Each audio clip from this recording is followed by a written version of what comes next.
So the San Antonio Spurs are showing interest in Devin Carter, and I definitely have some thoughts about this. I want some nasty. Are we having fun yet? I just got the news that Tyrese Halliburton isn't playing Game 3. Dude, the East is an absolute joke. I don't. I love Derek White. I don't know if the Celtics can take anybody from the West. I'll just be real. So anyways, just diving into it. So Devin Carter has shown interest from not only the San Antonio Spurs, but also the Memphis Grizzlies. And what's significant about this is this part right here, that they are thinking about possibly grabbing him in the top 10. I have some thoughts about this. Before we do, if you guys want to support the channel, so many different ways of doing so, but head on over to clanthemerchfan.com and get yourself some merch.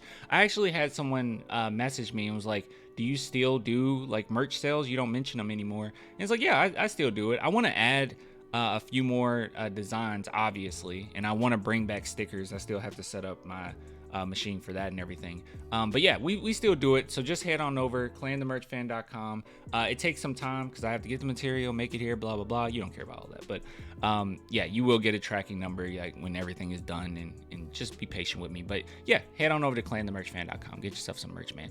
All right, so let's go ahead and take a look here. So Devin Carter, I'll just give you my overall thoughts about him as a player. I'll just say the pros, and then I guess we can just go straight into the cons, or at least what I'm worried about. So first and foremost, just looking at the stats, this last season, he averaged 19.7 points, 1.8 steals, 1 block, 3.6 assists, 8.7 rebounds, 74.9% free throw percentage, 37.7% three-point percentage. Now, a lot of times you look at the stats and you'll say, oh, well, that doesn't tell the whole story. But I'll be real with you. These stats tell the whole story. And the reason why I say that is what's significant here is the 1 block per game, the 8.7 rebounds per game, and he's 6'3". So you can kind of already gather what type of player he is, right? He is a tough guy. Like, he plays really tough. I put him in the category of the Patrick Beverleys of the world, the Alvarados of the world. I mean, I would even say maybe the Terry Roziers of the world. Just these guys that play with this manic energy that's going to fight on every single possession and going to be out there playing hard on every possession. He's locked in, he's engaged, and that's why his stock has been improving so significantly over the past few weeks. Teams see it, and he's just a very tough player. Now, I don't necessarily think that he is, somebody that you bring to the team. And this is I'm just gonna go into the concerns, okay? Because I do see him more so as a role player than anything, and that's one thing that I'm a little worried about. Like, defensively, he's engaged. Offensively, he's engaged, but he's not like a great, star level playmaker. He's not a great star making shot creator. He's one of those guys that you can kind of fit in on just about any team. But the one thing that I'm worried about is for the Spurs personally, I don't really see how. I don't think that it would be worth grabbing him at 4th or 8th. I think that would be a little bit of a stretch, only because we're not really at that point where we can just kind of fill up the roster and say, okay, we just need another guy that comes in and brings some energy. That's all we really need right now. That's not necessarily the case with us. With the Memphis Grizzlies in particular, I can definitely see that, right? Like, they have their team pretty established. They're not the best, with all those injuries and suspensions and everything.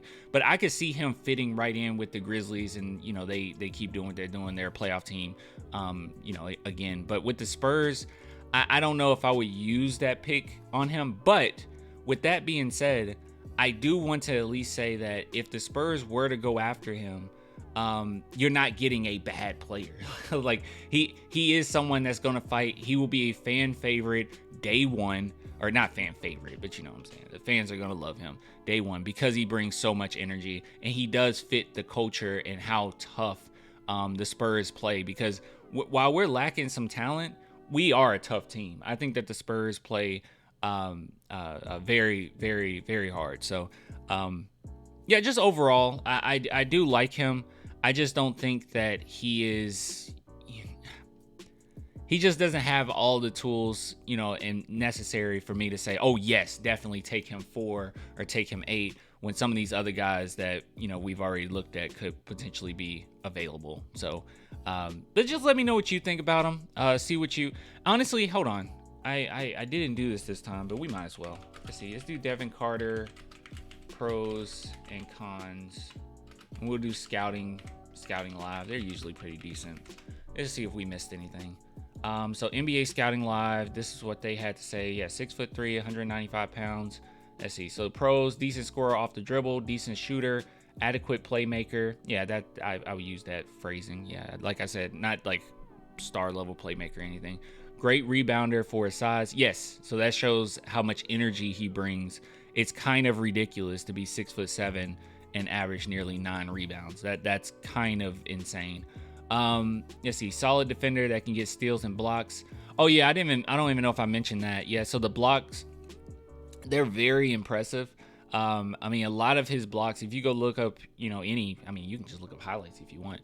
If you look up highlights of his blocks, a lot of them come from guys shooting 3-pointers, which is really difficult to block at 6'3", but he brings so much energy, and like I said, that manic energy that he makes it happen. Solid athlete, sure. Cons, just now is a good outside shooter. I don't even know if I would call that a con. I mean, I don't know, he just really improved his game, but that is a big jump. I mean, nearly 10% jump from the season prior. Needs to improve his free throw shooting. Yeah, you 6'3", you're technically a point guard. That's another thing too. When guys are 6'3", but they're not necessarily like great point guards, you're not big enough to be moved to the 2. So that's another thing that might be kind of a issue. Can be too scoring, focused on offense. Can be undisciplined defensively. I think he's a really good defender. He just brings a lot of energy, but I think he's a pretty good defender. Not a true point guard, but it's oh, there it is. Yep. Not a true point guard, but undersized to play the 2. So there you go. So anyways, you guys let me know what you think. I do understand the appeal, and it's not one of those things where if the Spurs do keep their 8th pick and they go after him after a few other guys are gone, you say Buzelis, Dilly, Holland, I mean, all these guys are gone. I'm not mad. I wouldn't be super mad, because I know that he's going to fit in. He's going to play hard, and we all would love him. It's just right now, I don't know if we can really, experiment with that right now. I don't know. But you let me know what you think.